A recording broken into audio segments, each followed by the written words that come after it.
말씀 우리 함께 보도록 하겠습니다. 갈라디아서 4장 8절에서 20절의 말씀입니다. 갈라디아서 4장 8절에서 20절의 말씀 우리 함께 한 절씩 교독해서 보도록 하겠습니다. 제가 먼저 읽겠습니다. 그러나 너희가 그때에는 하나님을 알지 못하여 본질상 하나님이 아닌 자들에게 종노릇하였더니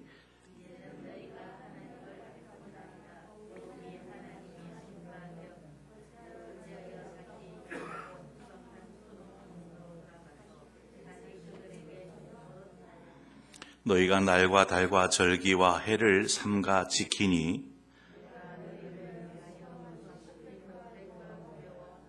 형제들아 내가 너희와 같이 되었은즉 너희도 나와 같이 되기를 구하노라.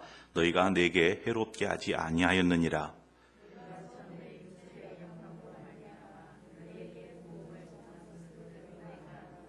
너희를 시험하는 것이 내 육체에 있으되 이것을 너희가 업신여기지도 아니하며 버리지도 아니하고 오직 나를 하나님의 천사와 같이 또는 그리스도 예수와 같이 영접하였도다.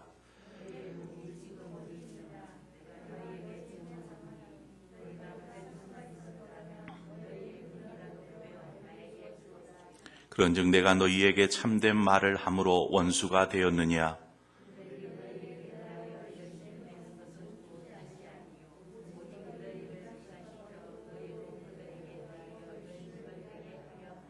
좋은 일에 대하여 열심으로 사모함을 받음은 내가 너희를 대하였을 때뿐 아니라 언제든지 좋으니라.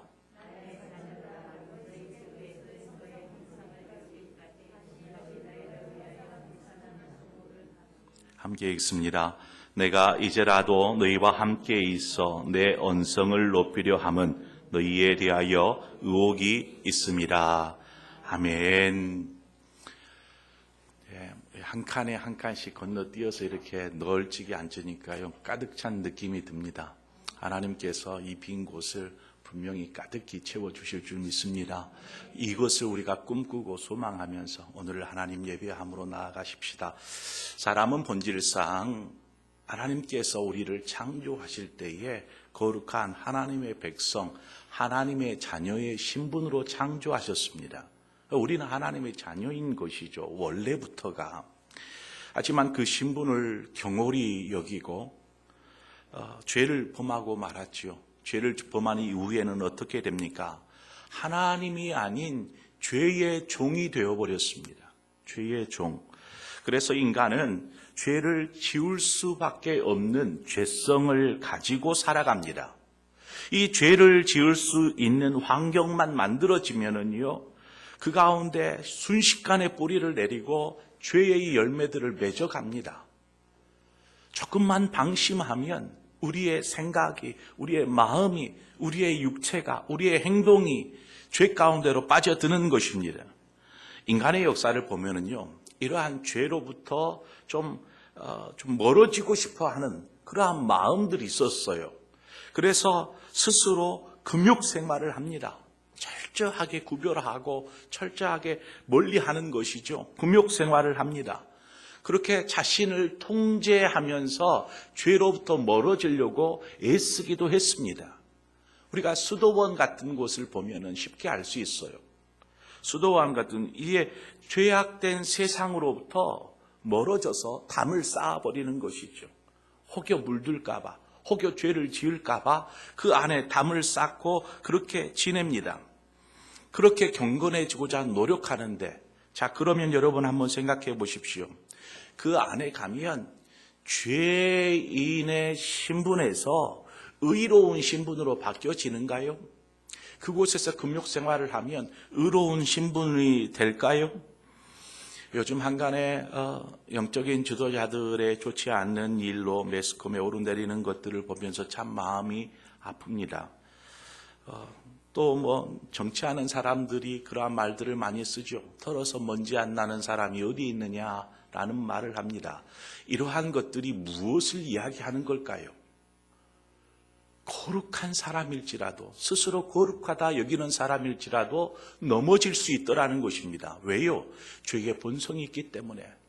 털어서 먼지 안 나는 사람 없대요. 그 말이 무엇을 반증하는 것입니까? 사람은 죄인이다라는 것입니다.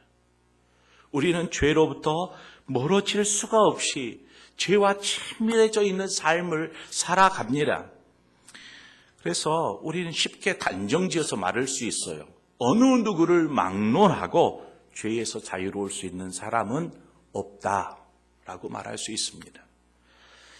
자, 그러면 우리가 이제 어렸을 때에 이러한 죄인으로 사는 사람이 하나님의 나라, 하나님의 자녀, 그 신분으로 회복하고 하나님의 나라에 들어갈 수 있는 길은 무엇일까? 우리는 여전히 죄 가운데 살아가는데 무엇이 우리로 하여금 하나님의 자녀의 신분을 회복시켜주고 하나님 나라에 들어가게 할까? 이 문제인 것입니다.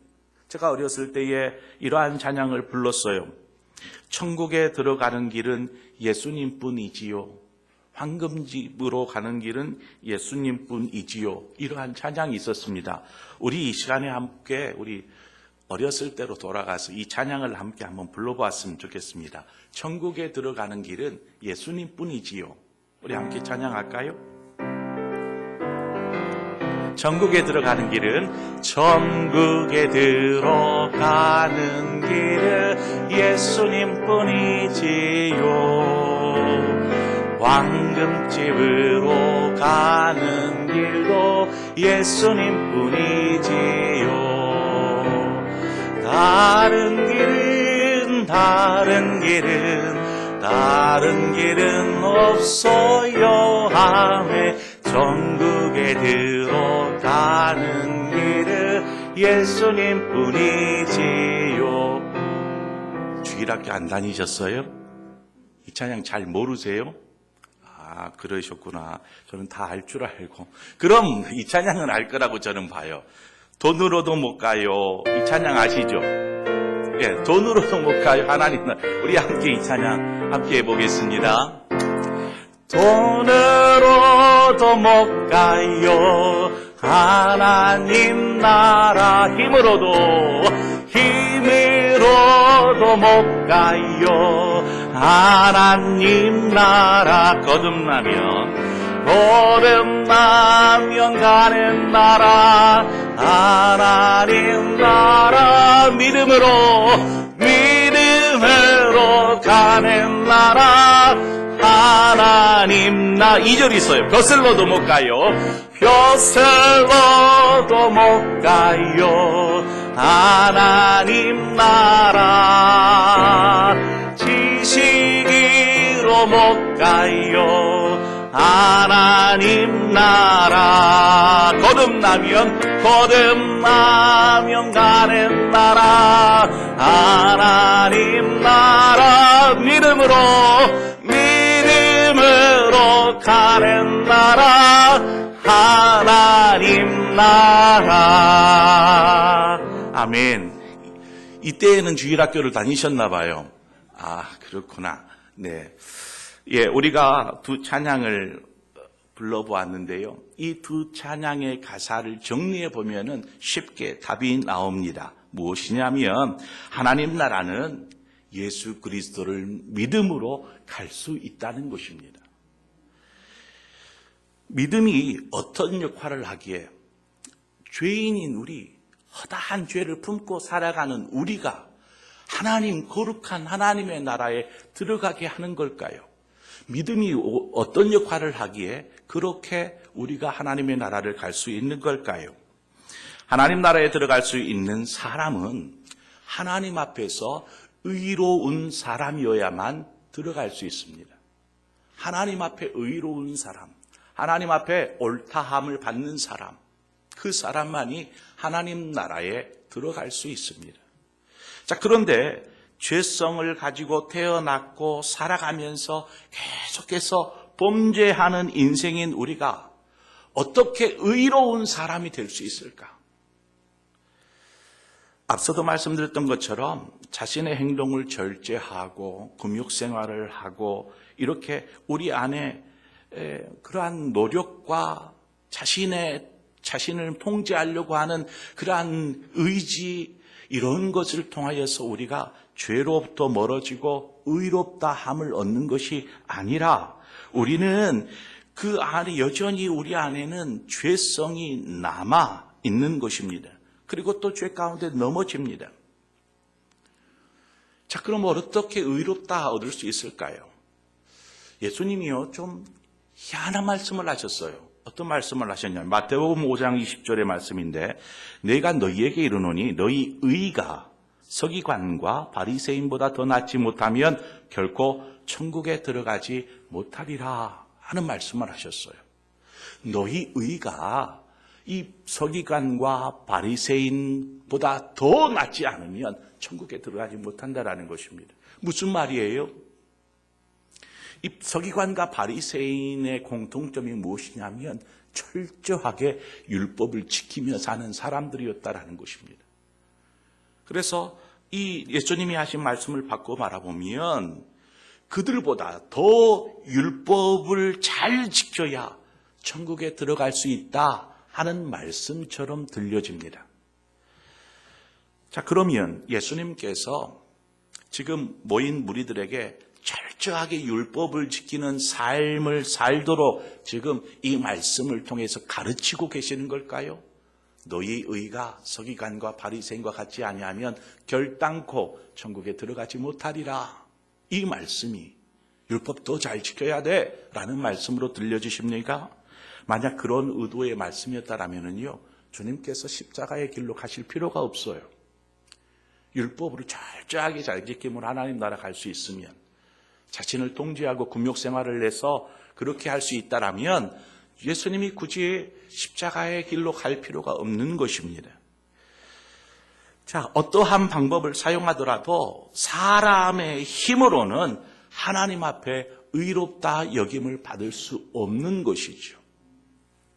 자, 그래서 바울은 이렇게 얘기합니다.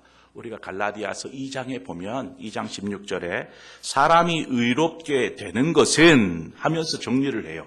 잘 들어보세요. 율법의 행위로 말미암음이 아니요 오직 예수 그리스도를 믿음으로 말미암는 줄 알므로 우리도 그리스도 예수를 믿나니 이는 우리가 율법의 행위로서가 아니고 그리스도를 믿음으로써 의롭다함을 얻으려 함이라. 율법의 행위로서는 의롭다함을 얻을 육체가 없느니라. 여기서 정리를 딱 해놓았어요. 우리가 어떠한 금욕생활, 어떠한 자기 절제를 통해서 의롭다 여기는 것이 아니고 우리가 예수 그리스도를 믿음으로 이 믿음이 우리를 의롭다 여겨주시는 것이다 라고 말하고 있습니다. 그래서 답이 나와 있어요. 우리가 예수 그리스도를 믿으면 하나님께서 우리를 그 믿음을 보시고 의롭다, 너는 의로운 사람이야, 너는 나의 자녀야 라고 여겨주시는 것입니다. 그 의로움이 우리를 하나님의 나라에 이르게 하는 것입니다. 자, 이제 우리 스스로를 좀 돌아보죠. 우리 자신을 한번 돌아보십시다. 우리는 예수 그리스도를 나의 구주로 영접했고 또 믿음의 사람이 되었습니다. 그런 믿음으로 의롭다함을 얻은 의로운 사람이기도 한 것이죠. 자, 그래서 의롭다함을 입어서 하나님 나라에 들어갈 수 있는 그 놀라운 특권을 가지고 있는 사람이 바로 저와 여러분인 줄 믿습니다. 자, 이제부터가 문제예요. 어떤 문제냐면 하나님의 자녀가 되었어요. 믿음을 가지고. 자, 이 상태로 바로 당장 하나님의 나라에 가면 상관이 없는데 우리에게 이 땅에서의 삶이 남아있더라는 것입니다. 믿음의 삶, 하나님으로부터 의롭다 인정을 받은 하나님의 자녀의 삶, 이 땅에서 우리는 그 삶을 살아야 하는데 어떻게 그 삶을 살 것이냐, 이것이 문제예요. 어떻게 살아야 할까요? 9절 말씀, 오늘 본문 9절 말씀을 보면은요, 이제는 너희가 하나님을 알 뿐 아니라 더욱이 하나님이 아신 바 되었거늘 어찌하여 다시 약하고 천박한 초등학문으로 돌아가서 다시 그들에게 종노릇 하려 하느냐라고 이야기합니다. 하나님의 자녀가 되었어요. 믿음의 사람이 되었어요. 천국에 갈 수 있는 티켓도 가지고 있어요. 그런데 주어진 이 땅에서의 삶을 살려다 보니까 어떤 문제가 생기냐면 다시 이 초등학문, 즉 율법에 매이는 삶을 사는 것입니다. 예수 그리스도를 믿음으로 하나님의 자녀가 되었는데 이 땅에서 믿음으로 살려 하다 보니까 다시 율법 앞에 서게 되는 거예요. 율법 앞에. 율법이 왜 그렇게 문제가 되는 것일까요? 율법 자체가 나쁜 것인가요? 그렇다면 하나님께서 이스라엘 백성에게 율법을 주시지 않았을 것입니다. 율법이 우리로 죄를 짓게 하는가요? 결코 그렇지 않습니다. 하나님께서 율법을 만들어 주실 때에는 율법을 통하여서 거룩한 삶, 의로운 삶을 살라고 주신 것입니다. 율법이 결코 죄된 것이 아닙니다. 우리가 지금 계속해서 갈라디아서를 묵상하면서 율법이 무엇이라고 배웁니까? 율법은 가정교사와 같다. 옛날 성경에는 몽학선생이라고 나온 이 가정교사와 같다라고 이야기합니다. 그래서 아이가 잘 바르게 자랄 수 있도록 돕는 역할을 하는 것이 율법이다라고 이야기합니다. 또 우리가 갈라디아서에 보면 율법은 무엇을 죄를 깨닫게 하는 그러한 역할을 가지고 있다라고 이야기합니다. 율법은 그래요. 자, 갈라디아서 3장 21절에 보니까 그러면 율법이 하나님의 약속들과 반대되는 것이냐? 결코 그렇지 않느니라. 즉 율법이 나쁘다는 게 절대로 아니다라는 것입니다. 주님께서 율법에 대하여 말씀하실 때에 주님께서 이 땅에 오신 것은 율법을 파괴하려고 폐하려고 오신 것이 아니라 율법을 완성하러 오셨다라고 말씀합니다. 율법을 완성하러 오셨대요. 자, 신앙생활을 하면서 여러분 율법을 잘 지켜야 합니다. 율법을, 이 말에 오해가 없기를 바랍니다. 율법하면 쉽게 우리가 10계명을 생각할 수 있어요. 10가지의 계명. 그 계명을 우리는 잘 지켜야 할 것입니다. 그리스도인은 하나님의 풍성한 은혜로 하나님의 자녀의 삶을 삽니다. 또한 하나님의 자녀로서 살다 보니까 분명히 뭔가 해야 할 의무와 책임이 뒤따르는 것입니다. 자, 여기에서 우리가 이제 우리의 삶을 돌아보자 그랬는데 우리의 삶 가운데 우리가 하나님의 자녀로서 해야 할 의무와 책임, 이 의무와 책임을 강조하면은요, 어떻게 되냐면 다시금 율법을 지켜 행해야 하는 것과 다를 바 없는 것처럼 느껴지는 것입니다. 의무와 책임을 강조하다 보면. 그래서 여러분 우리가 기억할 것은 일의 순서예요. 일의 순서. 어떤 순서냐? 하나님의 은혜로 우리가 예수 그리스도를 영접하고 믿음으로 하나님의 자녀가 되었어요. 바로 믿음과 은혜라는 것과 지금 하나님의 자녀의 삶, 즉 의무와 책임, 이것들 가운데 순서예요. 어느 것이 먼저이냐? 무엇이 먼저예요? 먼저는 믿음과 은혜가 책임과 의무보다 더 앞서야 한다는 것입니다. 저를 따라서 한번 해주시겠어요? 믿음과 은혜는 책임과 의무보다 앞선다. 여러분 이것은 절대로 잊어먹지 마세요. 의무와 책임보다 믿음과 은혜가 먼저입니다. 믿음과 은혜가 있을 때에 책임과 의무를 다할 수 있어요.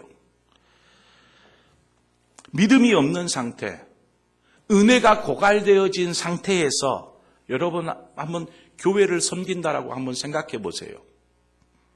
주님을 섬긴다라고 한번 생각해 보십시오. 믿음이 없는 상태, 은혜가 고갈된 상태에서 맡겨진 일이 있어서 그걸 감당한다고 생각해 보면 어떻습니까? 거기에는 기쁨이 없어요. 그저 일처럼 느껴질 뿐이에요. 의무를 다해야 되기 때문에. 이 가운데는 아마 우리 항존직 분자들이 많이 계신 것 같아요. 신앙생활 하다 보면 나에게 일이 막 몰려들 때가 있어요. 이것 좀 섬겨주십시오. 이것 좀 하십시오. 막 몰려드는데 감당이 안 돼요.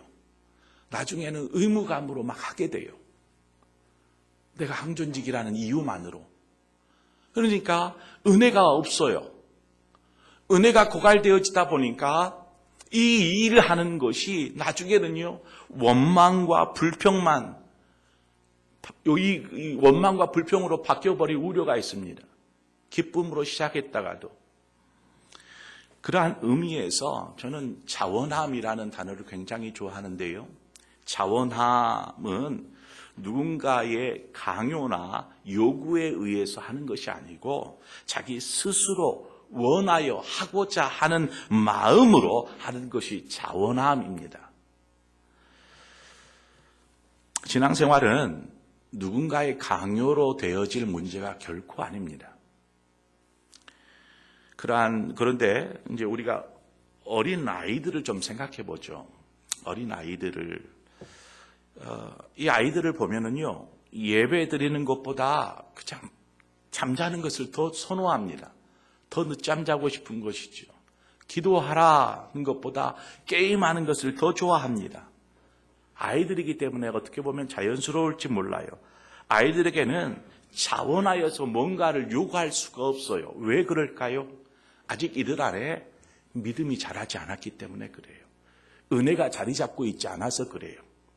하지만 이 아이가 이제 믿음 안에서 성장을 합니다. 조금씩 자라고 나중에는 예수님을 만나고 경험하면서 믿음이 자라면, 은혜를 경험하게 되면 그때서부터는 스스로 놔두어도 스스로 가서 걸어서 예배당에 갑니다. 예배합니다. 스스로 혼자 기도합니다. 왜요? 믿음이 있으니까. 하나님의 은혜가 있으니까. 그것을 경험하니까. 그렇게 하게 되어 있습니다. 그 모습들을 보면 우리의 신앙의 모습 속에서도 뭔가 의무와 책임을 감당할 때에는 이러한 자원함이 있어야 합니다. 여러분, 자원함 하면 성경에 어디에서 많이 나옵니까? 이 성경에 보면 그 출애굽기에 이 자원함이라는 단어들이 굉장히 자주 등장을 합니다. 이 자원함이라는 마음이 어디에서부터 비롯되어지는가 하면 한번 여러분 스스로 생각하기에 성경에서 이거 하라고 하니까 지켜야지, 말씀에서 우리 말씀을 읽다가 말씀에서 이것을 하라고 하니까 내가 지켜야겠다 하고 생각하는 이 마음이 자원하는 마음일까요? 한번 생각해 보세요. 자원하면 하나님께서 성경에 보니까 이러이러이러한 것을 하라고 말씀하셨네. 그럼 내가 해야지 하고 이러한 마음이 자원함일까요?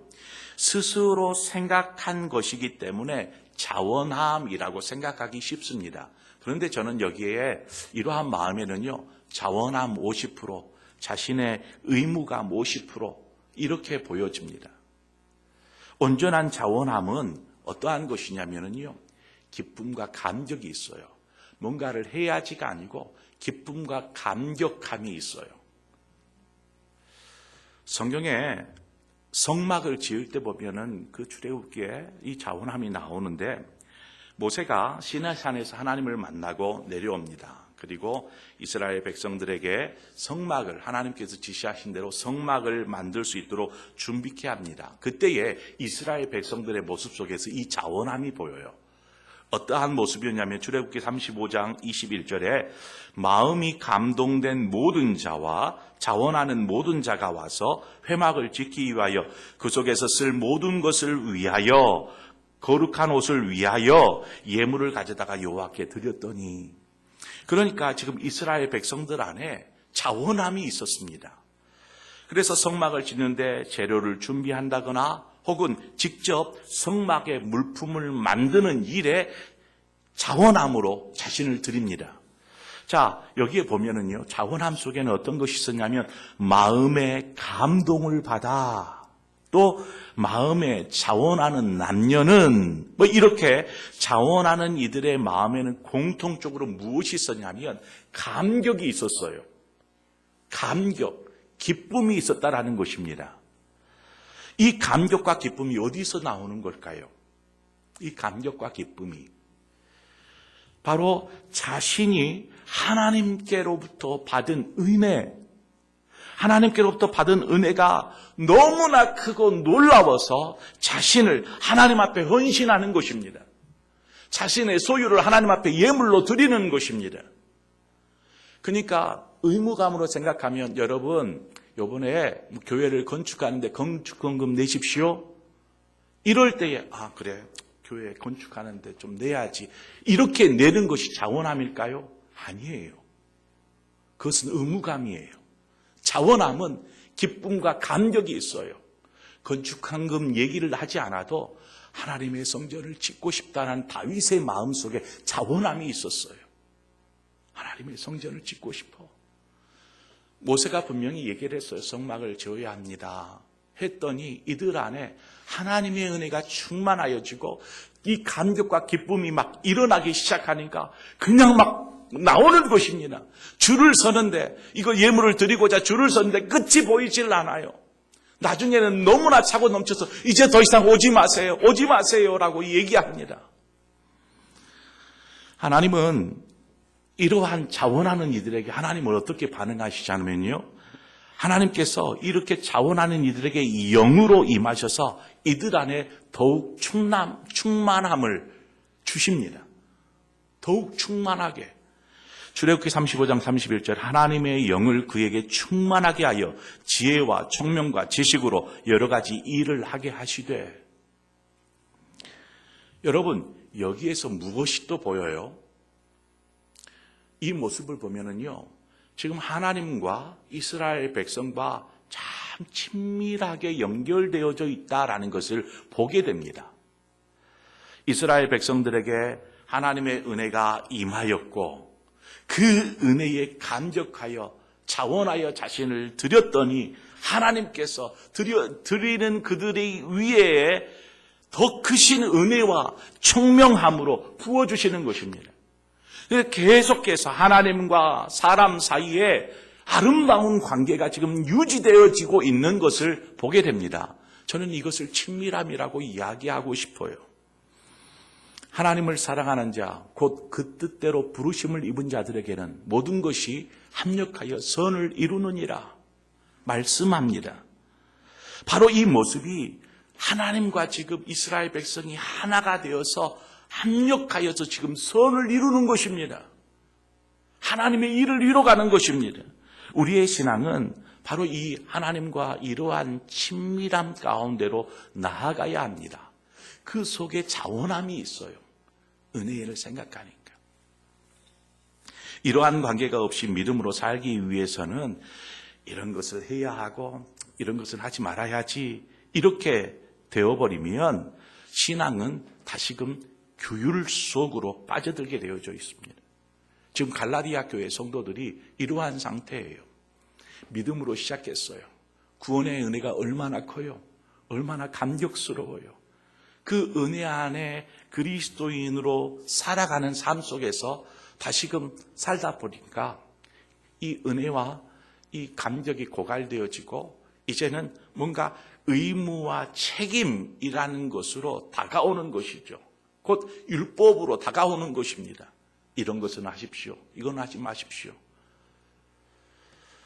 바울은 본문에 자신의 신앙의 모습을 통해서 갈라디아 성도들에게 권면하고 있습니다. 바울이 전하는 진리의 복음을 듣고 갈라디아 성도들이 신앙을 시작했는데 신앙생활을 후에는 다시 원상태 율법으로 회개하는 것입니다. 율법으로. 그래서 다시금 철저한 율법처럼 이렇게 행하는 것이죠. 바울은 이전에 예수님을 만나기 전에 철저한 바리새인이었습니다. 율법주의자였죠. 그런 그가 다메섹에서 예수 그리스도를 만나고 변화가 되었습니다. 그리고 하나님의 은혜 가운데 복음을 전하는 복음 전도자가 되었습니다. 이후에는 율법에 매여 있는 삶이 아니로 복음 안에서 자유하게 되었던 그러한 경험이 있습니다. 그리고 그 이후로는 자신을 복음을 위해서 자원함으로 자신을 마음껏 드립니다. 자신의 모든 것을 들여서 희생합니다. 그래도 자신에게 하나님께서 해라고 했으니까 하는 이것이 아니고 그저 감격스러워 속에서 은혜 가운데서 자신의 온 생명을 다 들여서 복음을 전하는 일을 하죠. 복음을 전하는 것은 신앙생활에 있어서 너무 중요한 것 아니겠습니까? 예수님께서 지상 명령, 마지막 지상 명령, 그것이 무엇입니까? 가서 전하라. 가서 전하라. 우리는 그 말씀을 듣고 행하는 것입니까? 그러면 의무감이 되어버려요. 자원함이 필요합니다. 그런데 바울은 복음을 전하는 것이 그리스도인의 의무와 책임에 묶이지 않고 오직 예수 그리스도의 은혜로 하는 것임을 이야기합니다. 은혜로. 복음을 전하는 것도 은혜로, 성령으로.